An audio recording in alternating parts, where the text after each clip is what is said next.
One man, Irad, IL. Token man. I'm just going to explain who I am, and then we'll get right to it. I founded my company, Spring Alliance, in '99, and I've worked with international television companies such as Farmore, who did The Fall on Netflix, Barry Films, who sold their project to Lifetime, and I've repped some of the UK's most well-known talents, such as Sir Roger Moore and John Rhys Davies. I've been on the board of BAFTA, produced 6 films, I'm a qualified lawyer, less about me. Last year, my father died at the beginning of the year, and my father was the head of Atari, and he was also a pilot. And about a month after he died, a friend of mine said, come and see what I've been working on. And so I went to see what he was working on, and it was Matter VR, and it was their Wilbur Wright experience. And I truly felt, as I was standing there in the virtual world next to a wooden plane, that I was back with my dad again. And from that point onwards, I started a VR journey. For the past year, I've been working with VR creatives, developing and producing narrative VR, and I consult for international companies on VR. So now, less about me, all about you guys. So first of all, Irad, why don't you explain who you are and tell us more about your company? Sure. So my name's Erod. For the last 12, 15 years, I've been producing reality TV shows, shows for Bravo and Lifetime, TLC, all those kind of networks. And then like my sort of parallel side life was as a gamer and as a nerd. I went to UC Berkeley. I actually worked at a VR company years ago that made these giant fiberglass helmets that instantly made you nauseous. And so I was really interested in VR. And when the Oculus Kickstarter came out, I was all over that and basically convinced my partner that we should be getting into VR. We started pitching VR projects to those same networks, Bravo and Lifetime, that are our clients. And looking at the landscape of VR, we sort of realized that there's a ton of video games out there. There's a ton of extreme sports. There's some hard-hitting documentaries, but there wasn't any of the programming that we made, which is, docu-soaps, home improvement and decor kind of shows, mystery and crime shows. And so we decided to start Better VR to create that kind of content, female skewing content for VR. And that's what we're doing. Nancy. I'm Nancy Bennett. I'm currently Chief Content Officer at a company called 2-Bit Circus, which is a group of crazy inventor, fabricator, mechanical engineer, designers, and content makers. And I started working in cinematic VR 3 years ago, making haptic and motion platform experiences to extend those experiences for group enjoyment, shooting 360, 3D, etc. I've been in television and entertainment and film and commercials and music videos and geekery for almost 27 years. As a woman, funnily enough, but with a lot of taste in a very what's considered male-skewed aesthetic, which I enjoy very much. I'm kind of a non-binary thinker. And yeah, I'm making a lot of VR, I'm driving a lot of VR, and working to build a lot of technology to solve problems along the way. Hi, my name is Ryan Pulliam. I'm the CMO and co-founder of Specular Theory. And we created the company about 3 years ago with my business partner, Morris May, who has a background in Hollywood visual effects.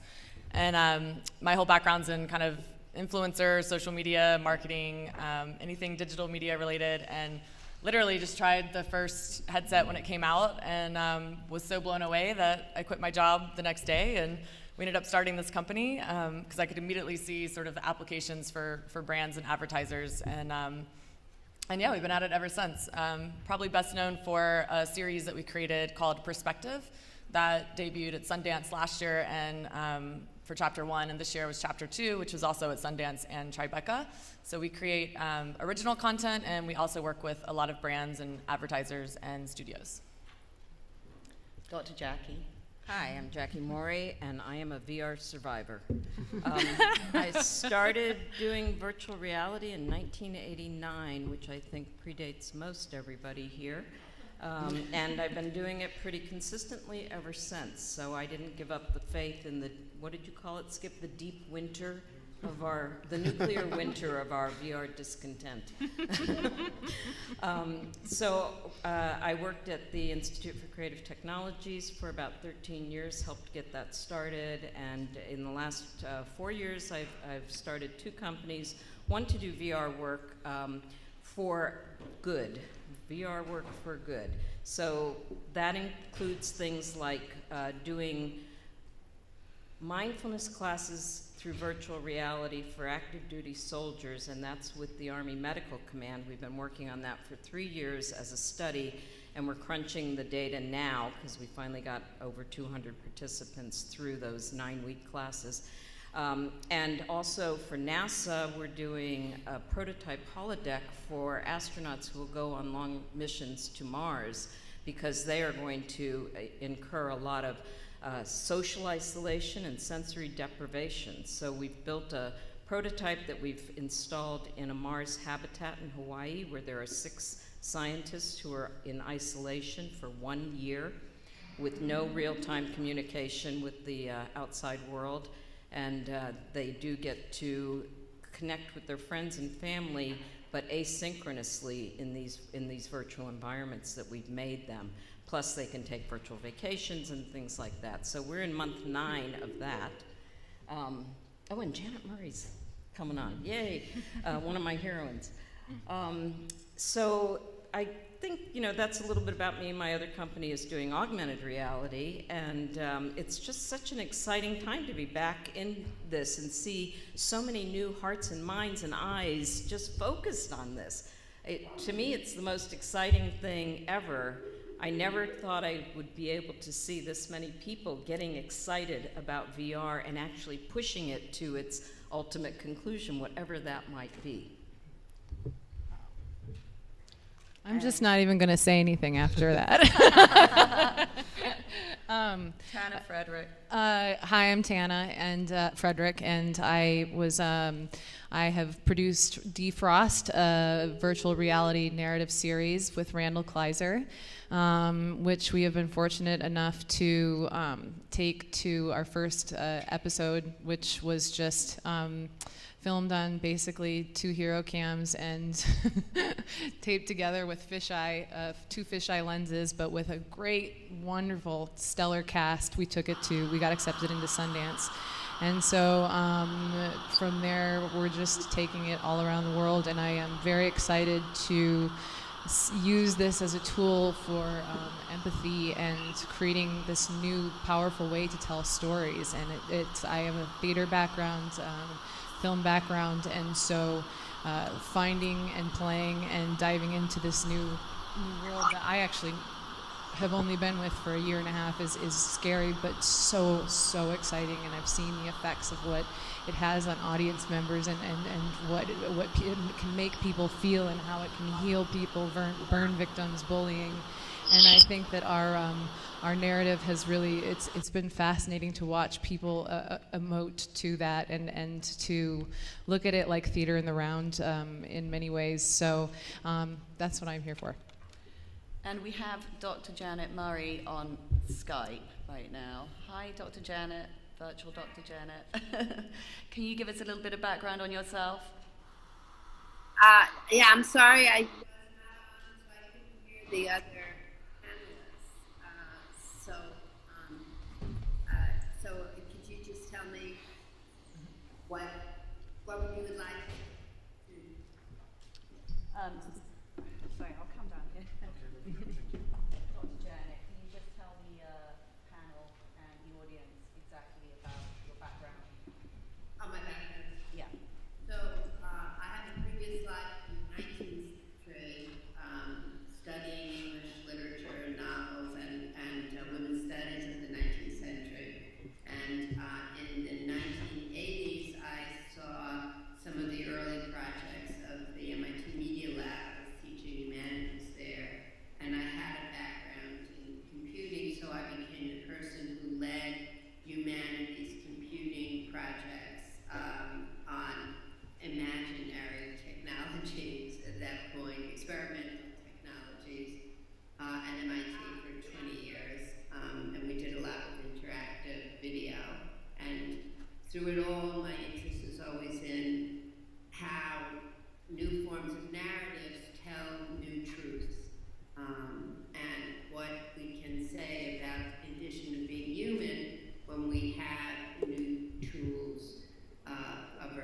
education. And in 1999, I came to Georgia Tech, and we started a PhD program, and there was a master's program in digital media, and I've been doing research there in interactive television, which includes now virtual reality and augmented reality. But I also, I'm a theorist of this medium, and I wrote a book called Hamlet on the Holodeck in 1997, which we just published an updated version that's available in electronic version with new essays. And as I said in the introduction, I could have updated it with just 3 words. I was right. Cool. Okay, so we'll go into the first question for you guys. What do you think is the best use of VR today? I'm going to add in the second question on this too. How do you think VR will impact everyday lives and improve the lives of women in particular? And Jackie, as I know you're an expert on AR, so I was hoping you might explain a little bit about that too. Wow, I don't think we've gotten any sort of killer app for VR yet, and I think we're at a phase I can't hear. Sorry? Is she not here?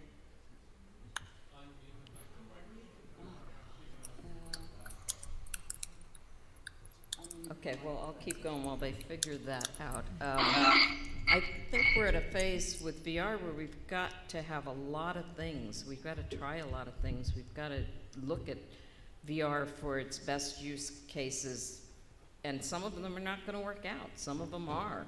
But until we really get this sort of massive influx of new ideas in VR, I don't think we can make any determination of what the best use is. It's like, you know, in the early days of television, what was the killer app for TV? Seinfeld. Well, that made us wait a long time then, didn't it? I think mine was I Remember Mama. That's an old show. Yeah, so the jury's still out, I think, and making it better. And augmented reality is just on the continuum of all of these things where we're using technology to bring other things into our sensory field. So it's not like they're totally separate. I think there are uses for each one. I think they're going to seamlessly merge at some point. But I think it's really early to say what the best use case for VR is, and how it's going to make things better for women is yet another question. I think some of these guys probably have some ideas on that because of this whole idea of VR as an empathy machine, maybe? I agree with you that we haven't seen the best use case of VR yet and AR combined. I do think that the practice of playing in these technologies to tell stories is the best use case. It's experimental, it's innovative, it's inspiring, it's thought-provoking, it's part of play, which is about learning and sharing what you learn with others. And I think that's what we're all trying to do, which is pretty cool. Yeah, I mean, I kind of agree. I mean, I think the applications are going to be endless, and it's going to affect nearly every single industry. Specifically at Specular Theory, we've been doing a lot of just live action cinematic. We're very passionate and excited for interactive and social VR, but there's a lot of creative and technical challenges that still come with that. So I think I just get really excited when I see great storytelling, whether it's in a game, whether it's live action, whether it is interactive.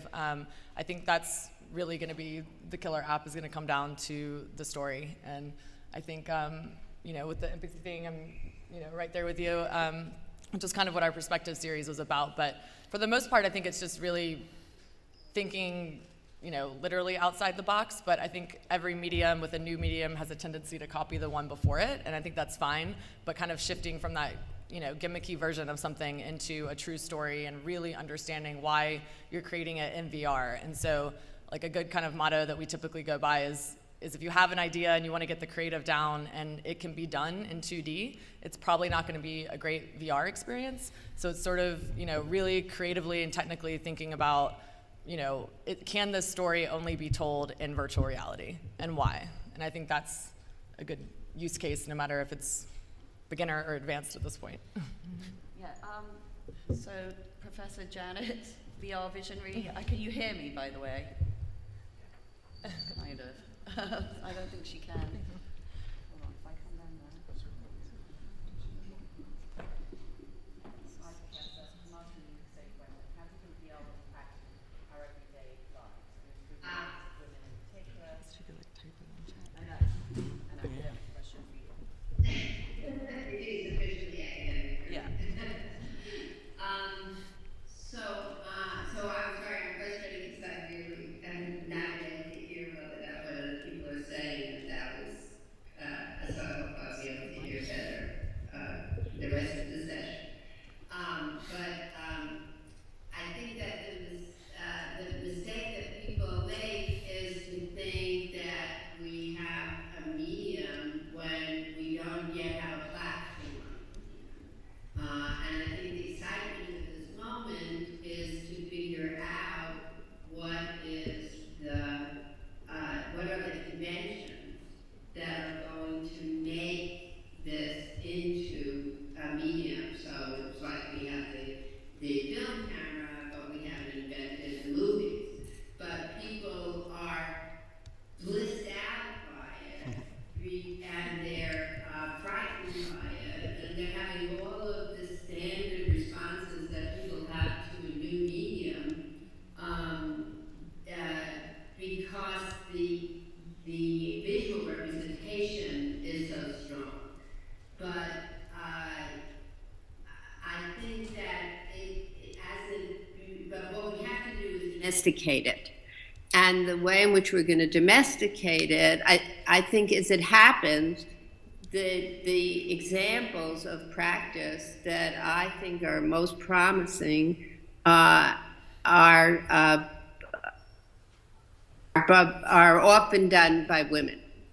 So I think Nani de la Peña's work is the most interesting in the journalism field because she shapes her applications into scenarios. So I think people were talking about the importance of storytelling. So I think that we are going to learn, if we look at her work, you can see that there's going to be a short length. The people who are making 360-degree movies that people are going to watch, they think people are going to watch for 90 minutes, I think are nuts. But there is another form that's shorter and that has more dramatic compression than just sticking a camera in the middle of a Syrian refugee camp or a demonstration in New York, because it's an action that's taken place in the past that's being recreated, where a organizing intelligence has sorted through it.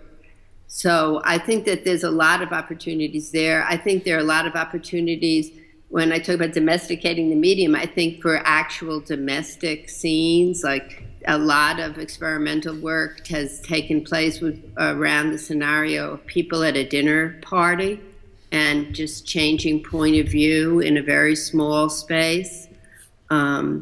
So those are two ideas that I think are going to move the medium, and I think that that there are a lot of genres that have been women's genres that where we could that are ripe for making really powerful advances in representation. I want to jump really quickly on what Janet said, because I think that's really interesting, and maybe as a theorist, maybe the theorists can shine some light on this, but what we found was that the genres that work really well for women in TV or just connect with an audience in TV, like docu-soaps or soap operas, home improvement shows, those genres really work well in VR, and part of it is a sense of connection with characters that I think the audience wants. part of it is the sense of space. You know, if you're doing a crime investigation show, which skews female in television, it's great to be able to look all around and find the clues yourself. And so it is really interesting that these female skewing traditionally television genres seem to be, you know, really good for VR. Sorry. Go ahead. Thank you. We've actually had a great response for Defrost, and forgive me because I don't have the VR knowledge that you guys have had. I have more of like I said, a theatrical background. And so what I was looking for when Randall approached me with this script that he wrote in 1968, that somehow translated into being told better with VR, is powerful storytelling and powerful,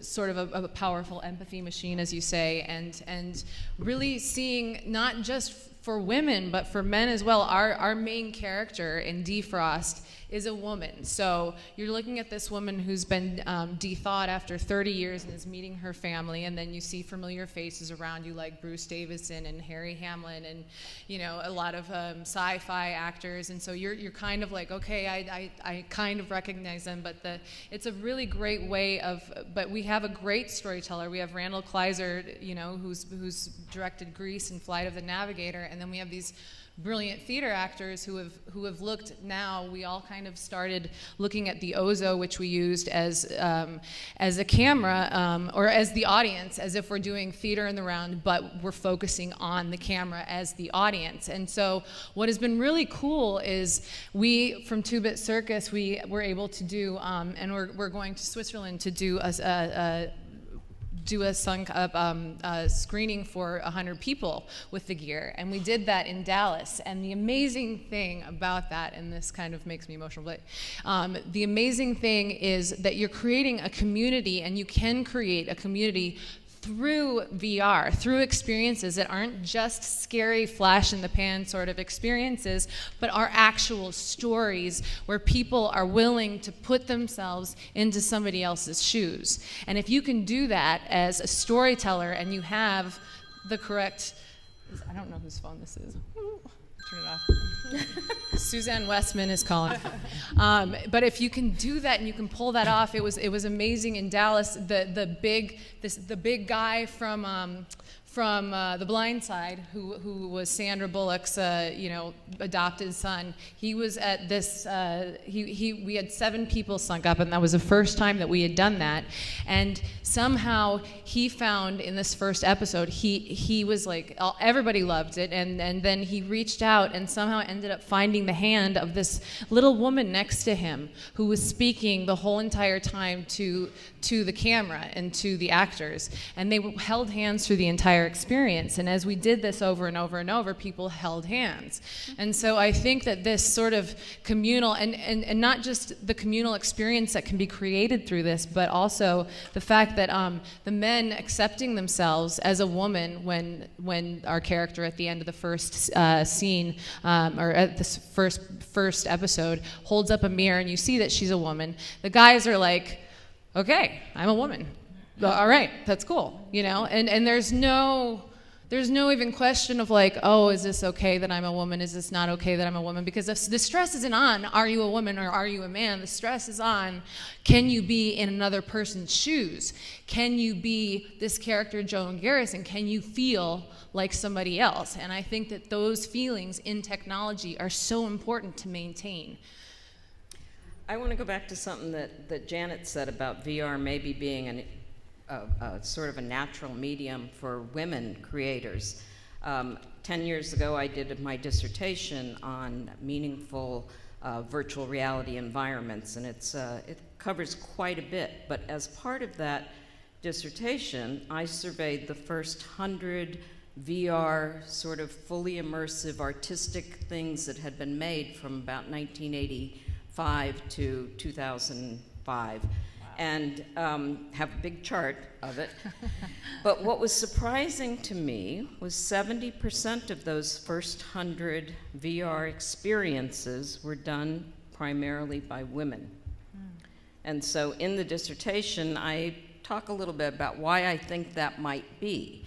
And if we think about VR as creating a space much like the space of becoming that women make for others, for their children, that this becomes something that is more innate to the way a woman approaches the world. You create a space where others can come to it and bring themselves as part of the experience. So I think, Janet, you're right, and I think we're going to see more really interesting things come out of that mindset. Doesn't have to be just women, but I think that mindset, which tends to work well for women in, you know, the way we interact with the world, may have some benefit for VR. I really like the way you frame that.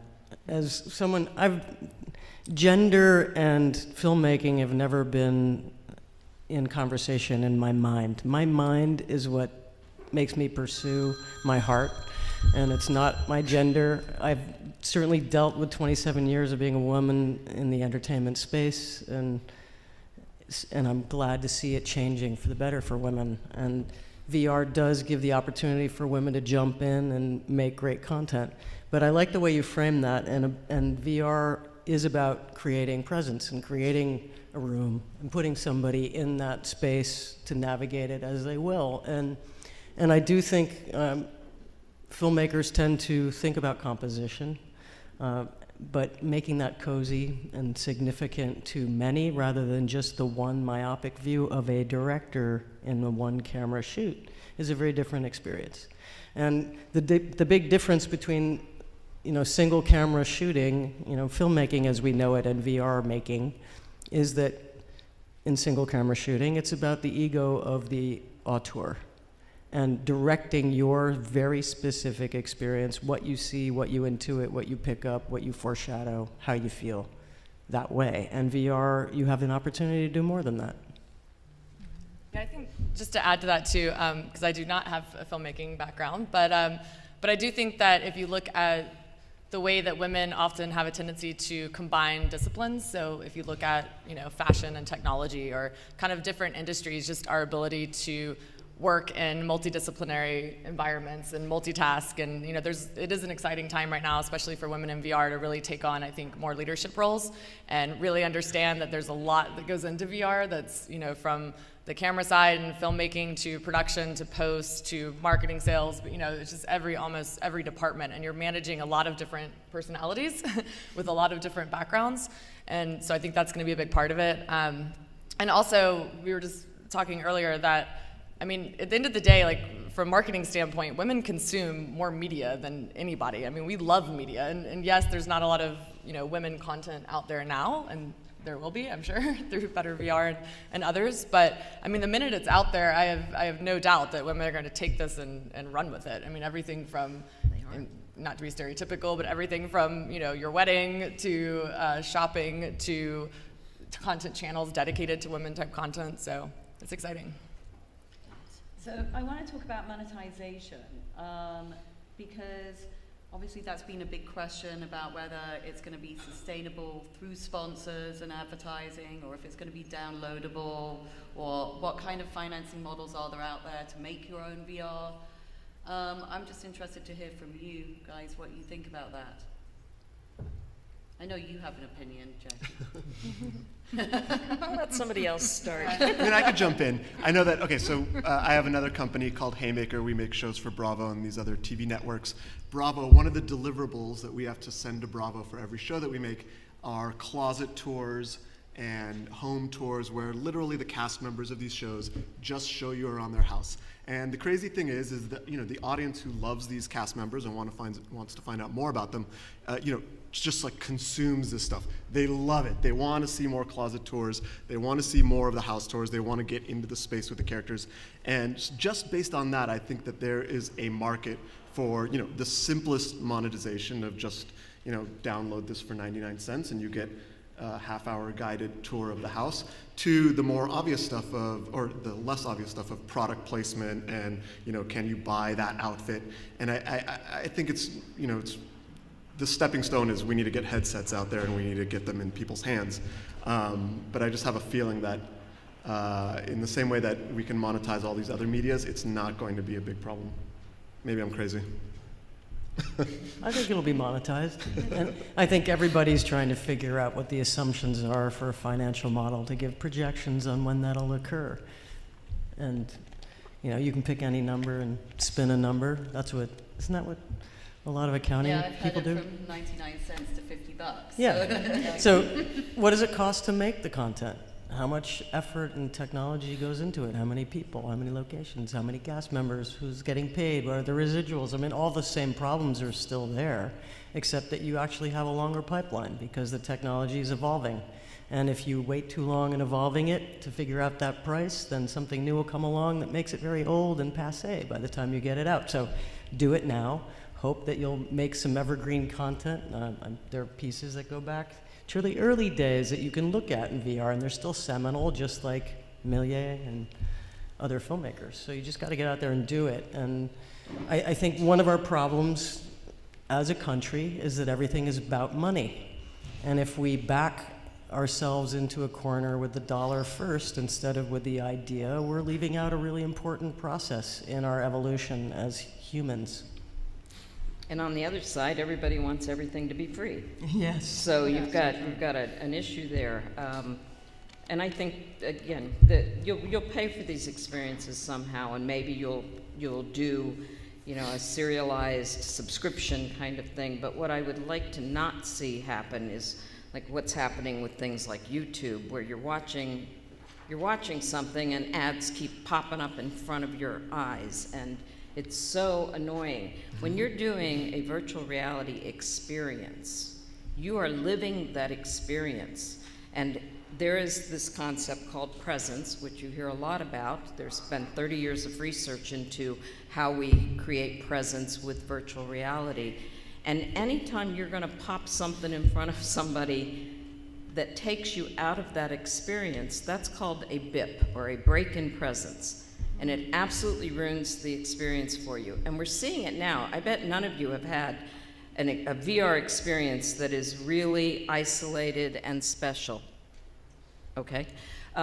So, for example, you go to a demo, right? And somebody puts a headset on you and you do this thing, and maybe not with yours, because it sounds like yours is much more contained. Yeah. But you're trying this thing, and there's music blaring from the stage over there, and then you're in there, and you're like, oh, and somebody goes, hey, you know, you can look around. I know. So, you know, all your experience is gone. I mean, you've really just killed it for the person in that VR. And I think advertising will do that too. Maybe not product placement. There might be some really interesting product placements, but monetization, I think, needs to be rethought if the sanctity of the experience is to be preserved. Mm-hmm. It's funny when you talk about BIPs, I mean, part of, you know, we've spoken to some brands and advertisers, and part of the thing that they love about it is that you are trapped in this headset and there's no escape, and you're there and they've got you, and you can't be like Facebooking or whatever at the same time.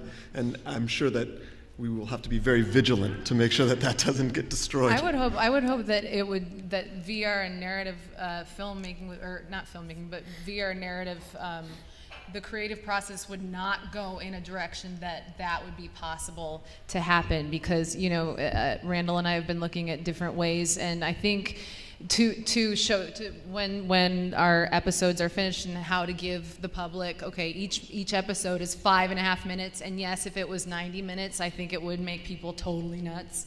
But you know, if they want to download something that it would be like a Netflix sort of model, where you're uninterrupted and you can binge watch on it. But then we've also been approached by people who want to collect the metadata as to what part are people not interested in, and when are most people yawning, and if people turn their head at this point, can we throw in a Sprint commercial? And you know, it's just like it's iClicks. Yeah. That's what. Thank you. I'm learning as I go here. Well, I just made that up. I don't know if that's the real word. Oh, I like it. So we made up a new word. But iClicks. But yeah, I think the experience has to be so pristine, and like it's very important not to have that distraction in order to have, especially as great narrative emerges more and more and more, and you have more storytellers coming out. Right. So my thoughts on it I'm really scared about subversive advertising. I think there's a real opportunity here to flash things through our brains without us knowing. So Always has been. anyway, the next question is, Janet, I know you've been researching narrative and interaction. Perhaps you could tell us what you think are some good ways to improve VR narrative.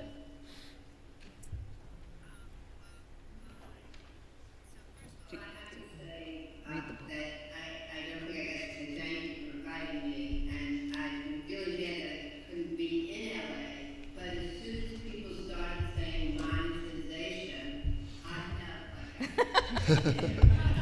felt like that is a word that just does not come up in the academy. And I think that there's a difference in time frame that is that makes me feel very protective of you all who have to make a living in the entertainment industry, because it's easy to see the direction of change, but it's very hard to tell the pace of change. And until there is a stable platform, which there really is not now, what there are some plays for people's money, but there is not a stable platform. We're beginning to figure out what would be the pieces of a stable platform. But until there's a stable platform, you can't really have a distribution environment where you can have stable genres. So right now, I would say in the short run, that there are game tropes that are going to be very productive in VR. So the examination of, and the ones, and that are the game tropes that are, I'm particularly interested in the ones that are close to narrative. So the mystery story, and I'm very pleased to hear, I didn't realize that the audiences for mysteries were skewed female, but the close examination of a space. If you look at a game like Gone Home, which is using techniques that are 20 and 30 years old, even before graphical interfaces, people were doing this kind of thing. To use a house to gather a story out of memory bits. So the exploration of a space with close examination, I think, is a very productive technique. And then I'll just give you one more. I think it's really exciting that this generation of the emerging generation of equipment are beginning to have these hand controllers, because I think that what you need is to have your hand in the space in order to make that space real. And I think you need to imagine the controller as what we call a threshold object, as something that's tangible and in your hand, but that acts in that world. Because that is, if there's something that's the opposite of Jackie's bib, that is something that it takes you into the world. That I talk about the active creation of belief, that you do something with it and then it responds and then you're more immersed. So I think that, and if you look at the Portal demo that's on YouTube, you can see how people are using the hand controllers to open drawers to look for things in a game world, in a focused game world. So I think those are two things that will work. And everybody should read her book. Everybody. That should be required reading for anybody working in VR. Hamlet on the holodeck. So, yep, the revised. I don't have that one yet, Janet. so what is the biggest thing that you guys have learned doing narrative VR? I can answer. What I learned trying to do narrative in VR is that it's not really about authoring a narrative that someone must go through in a linear fashion. It's creating the parts, kind of what Janet said. You've got a house that the exploration of the house evokes memories with the things you uncover. And in many of these things, you're living that experience, and the story comes after. I was on a panel, not a panel, in a panel, listening to sports stuff, and I'm thinking, you know, what's the narrative for a basketball game? Okay, you have a structure, and the game happens, but the story of that basketball game happens in the living of the game. And it becomes a story afterwards. Kobe Bryant made 60 points, it's, you know, or they lost by 2 points. Not everything is a story as you're experiencing it, and that's what I learned from doing VR, that you don't have to say everything in advance. You can let some of the story that emerges be part of what the participant lives in your VR experience. And Tana, what did you experience as a VR actress? How different was it? It was really, really fun to watch these actors adjust and constantly adjust to the camera and see how, you know, technology and theater and film and I mean theater is film, but how everything is kind of it's interchangeable and it all, you know, it's really, it was amazing to watch people sort of what do I want to say, just go with the new medium and, like I said, start to really get into the storytelling and take it on themselves and become a team. And like I said, I've had experience with this one particular piece of storytelling in 12 episodes here, but you know, we really started to all play and become a cast on this set and really figure out ways of problem solving. And I think at this point, like, one of the best advice that I've received going to one of these forums is that from this gentleman who seems to be making a ton of great stuff, like Goosebumps, you know, and he said, I said, what's the best advice you can give somebody who wants to do VR narrative? He said, every single lunch break, we're out in the parking lot and we're trying to make as many mistakes as possible and trying to create as many stories as possible with, like, the cheapest camera we can. Because this is a time to do it, because just create the story. And that's kind of how you look at it as an actor, and I think that's where acting and VR kind of converge, and theater and everything artistic converges, is that you just keep doing it until you fall on your face, fall on your face, fall on your face, fall on your face, and then you eventually figure it out. And that's what I love about art, is that there's never an answer, and then I love that you never have perfection. So I think it's just fun. It's fun to be in a field where people are so kind and willing to explain, you know, versus filmmaking as well. A lot of people are not competitive like they are in filmmaking in the VR world, and people, like, actually answer your questions and are willing to give you some advice of who to, you know, try stuff. So that world is very open and lovely. I think the sum of the parts point is very well taken. And I think for me, the experience of driving story is about evolving my own head so it has eyes on its back, you know, and thinking like a 3D operating system when I'm in a presence of characters, objects, space, and really being aware in a really different way, in a three-dimensional way, and navigating the emotions, the stories, the through lines with that thinking. It's a lot of visualization, and my ears become radar dishes, and it's a very exciting and thought-provoking and invigorating process. Yeah, and I agree with all of that. I mean, I think, you know, it is the storytelling. It goes back to the why, like, why are you doing this, and why can the story only be told in VR? And I agree with fail fast. I mean, if you just experience and trying a lot. But we had, you know, an example was with Perspective Chapter 1.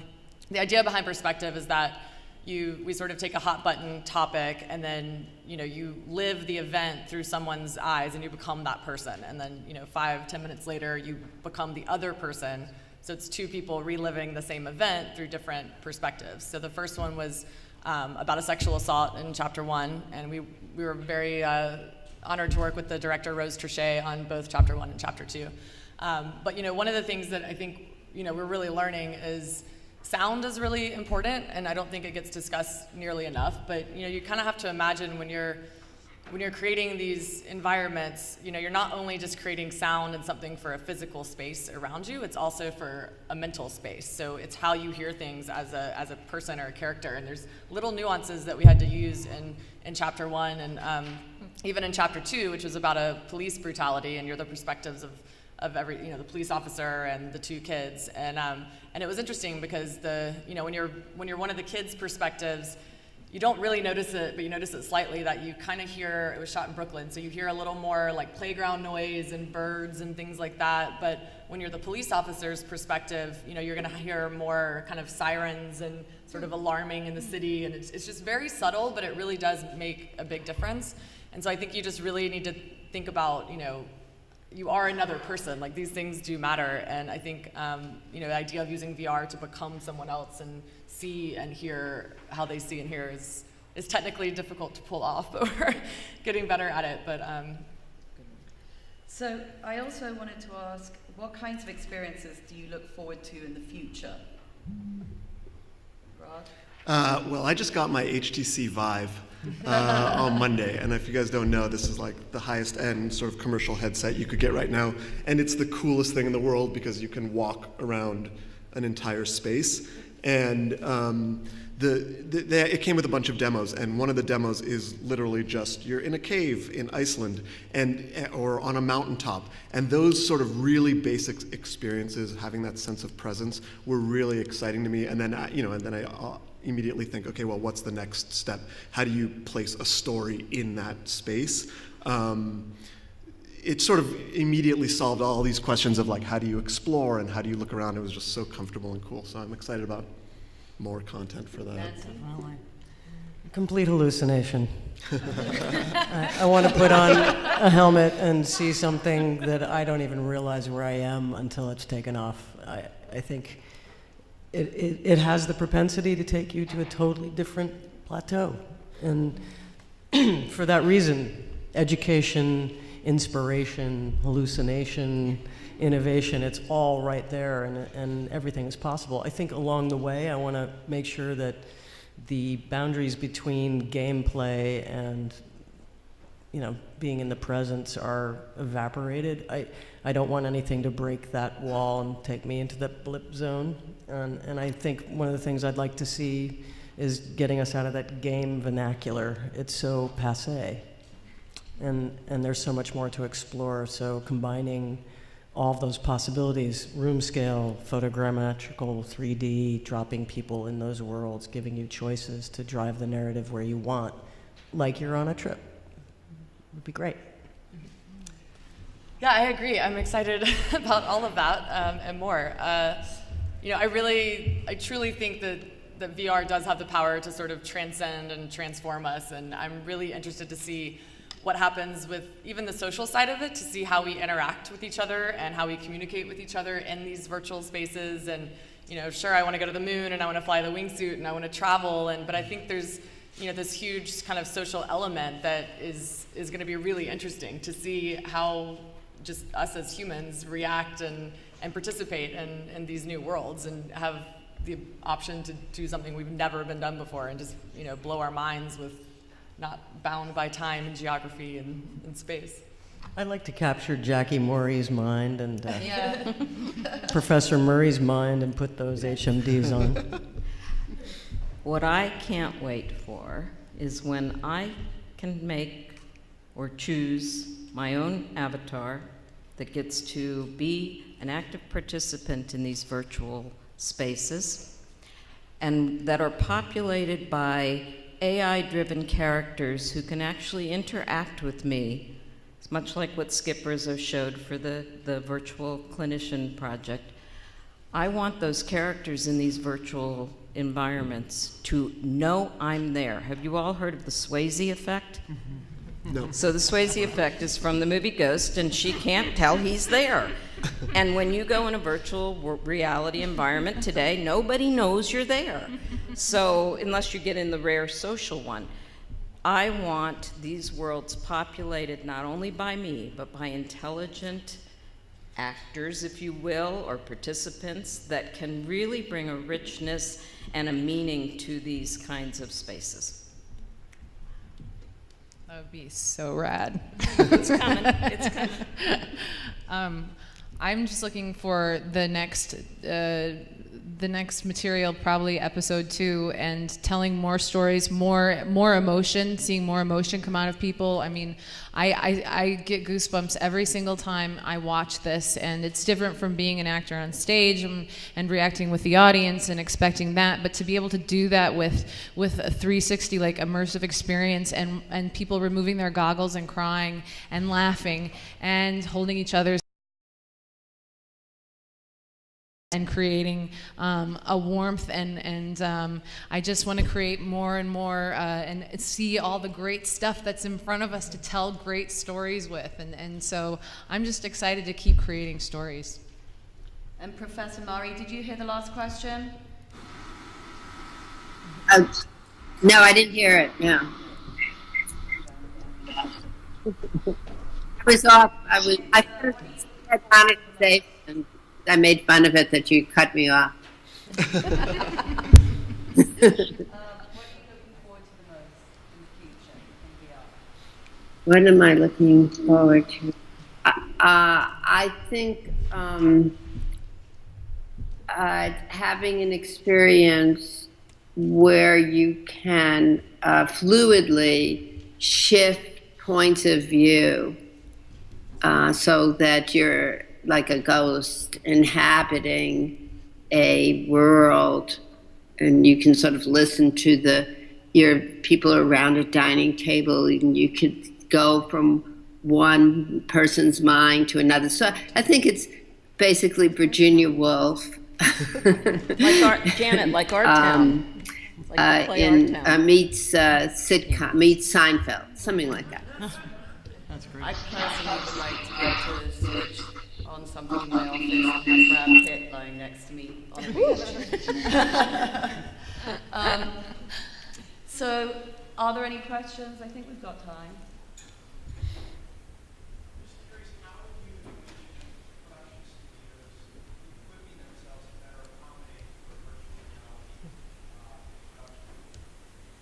You have to buy a lot of GoPros, first of all. Kidding. The question was, how would a studio equip themselves for virtual reality? Make sure the studio has gone out and practiced a little bit of 360 capture to understand what's involved. And you can do that very inexpensively these days with things like the Theta S or the new Gear 360 even. I think you need to populate them with wizards. I can give a quick answer because we went from TV production to VR production, and the camera technology, the technology is moving so fast right now that 6 months ago, you didn't have a lot of options for kind of off-the-shelf cameras. Now, a bunch of them are coming online, a bunch of 360 solutions, and I would start with, if you're doing live action capture, I would start with mono, and then move up to stereo, and then move beyond that to whatever you want to do. And just pace yourself, because I found that the production is not that much more difficult than regular television, but the post is a pain in the ass. This lady's been having her hand up forever. Okay, so the last thing I like is people that stand up and do statements, but in this case I feel I have to make one. And as a millennial female, I actually felt incredibly insulted by your statement, Rod, that females want soap operas and things set at home, etc. Maybe I misunderstood, but I loved how the last thing that most of the women said really showed you that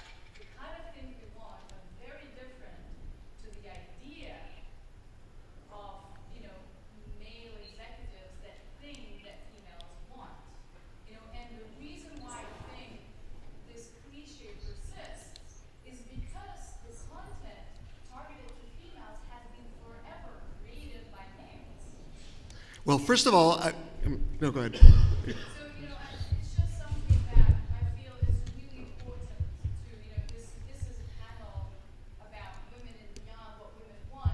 And what I'm incredibly impressed, and I personally know Jackie, Nancy, and Janet, that I had the chance to have, on a panel I moderated in New York.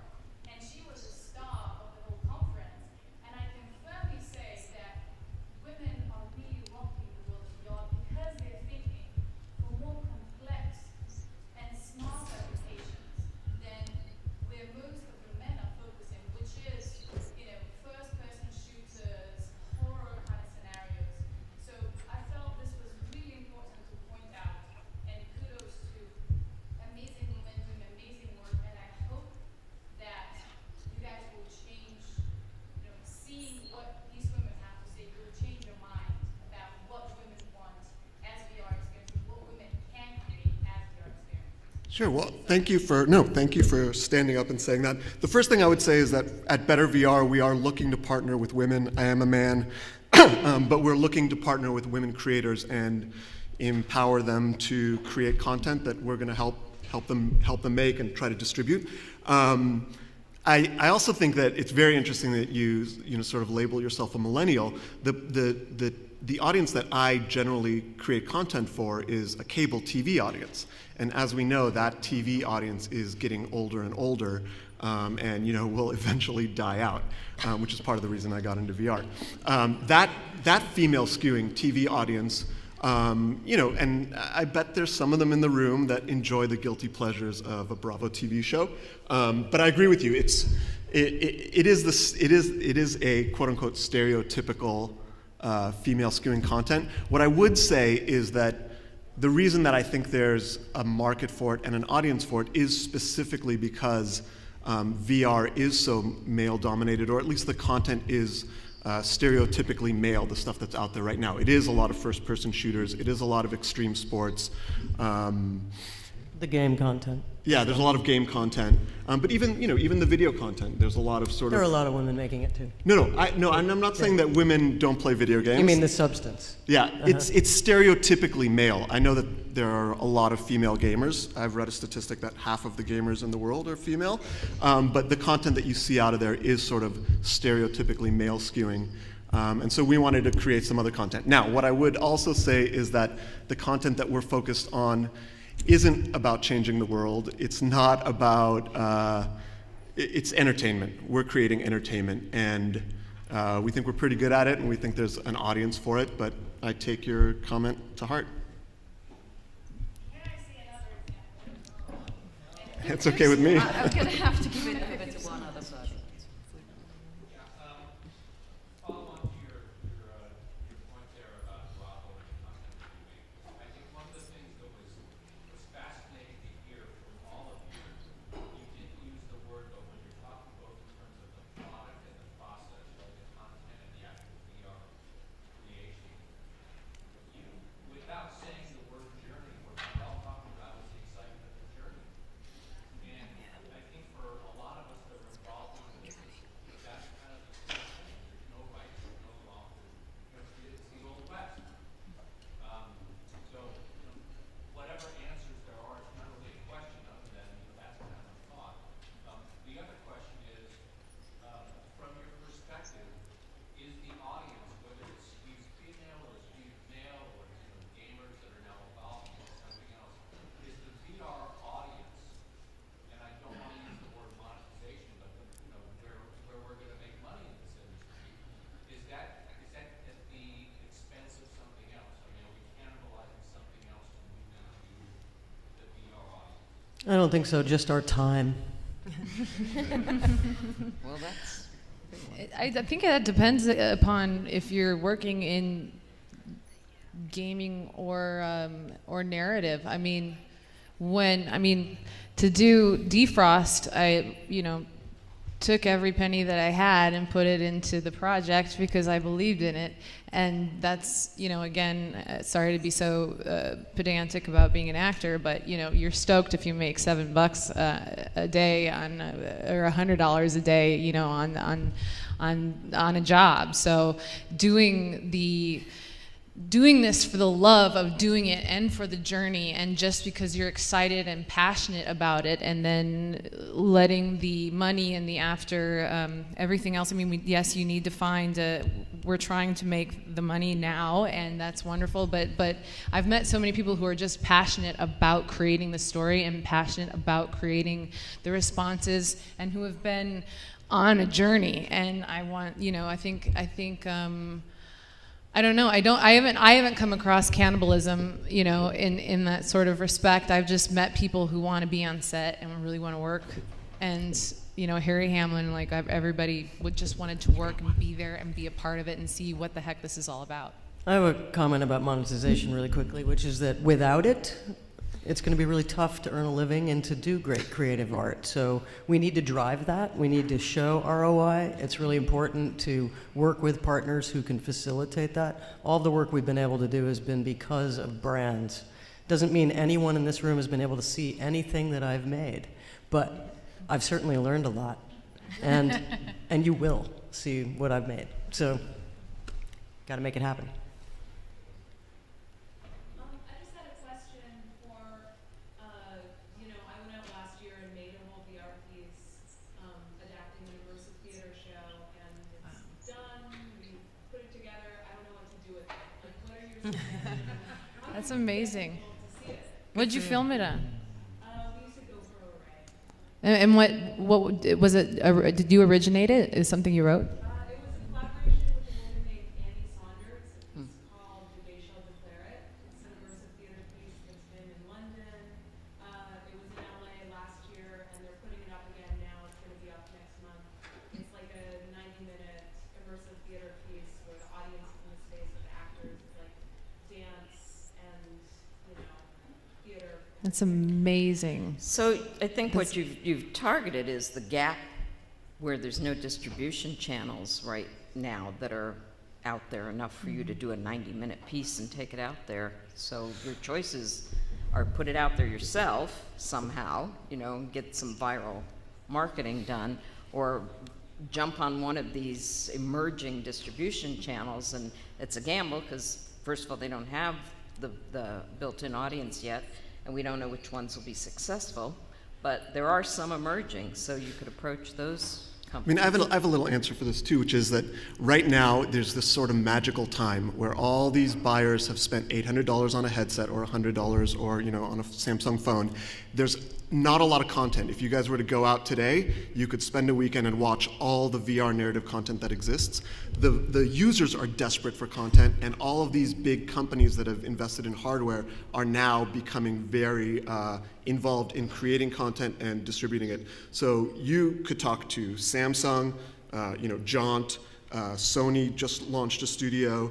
HTC just launched a big $100 million initiative for content and software. All these people, like right now in this moment, are sort of desperate because they've invested all this money in the headsets, and there's not a lot of content out there. So actually, I think it's sort of a good time to be going out, and the fact that you have a product that's sort of ready to show people, I think you're in a good place. I mean, you can also put it, there are platforms like Little Star that you can upload your own content to. Obviously these are all kind of new platforms, but you can post it there. The film festivals have been amazing. They're all pretty much taking on VR right now. So I think I would look at that, or just anywhere you can submit content. And then, like you said, yeah, some of these bigger companies are putting major funding towards funding projects. YouTube 360, you can watch it in cardboard. Facebook 360, hate to say it, 360. It's just hard to know, what do you do? I mean, I've done a lot of YouTube content and just sort of released it into the ether, and then 100 views. But you've done something. I think film festivals is a really good idea. Yeah, film festivals and the companies that have put out Film calls festivals. for content. The film festivals are also super desperate. I've never had anything in a film festival before, and we just had a short in Tribeca. We worked really hard on it, but I probably wouldn't have been able to get a feature film in Tribeca, but they want new, interesting content, and so I think that is a good. And I would. It was actually a horror movie by the director of Sharknado, but We can talk about that later. If you could, I think also to take it down just to like 6 minutes, and then use that as some sort of sizzle trailer kind of thing, and then approach a lot of the studios. And there's a lot of smaller indie studios other than John. And I mean, is it stitched? You're completely finished with it? Okay, so then you know, take it around and then try to shop it that way. And there are so many people out there, you just kind of never know. Or at least that's my experience so far. You never know where the spaghetti, which piece of spaghetti is going to stick to the wall, really, so to speak. Okay, so I actually have to end the session, but I want to thank all these beautiful ladies, plus there are, Great man. for being in sport. And thank you very much, everyone. Thank you. Thing about theater in the round. Because I did the last, I do a narrative on VR Unlimited Salon. You handled that question. And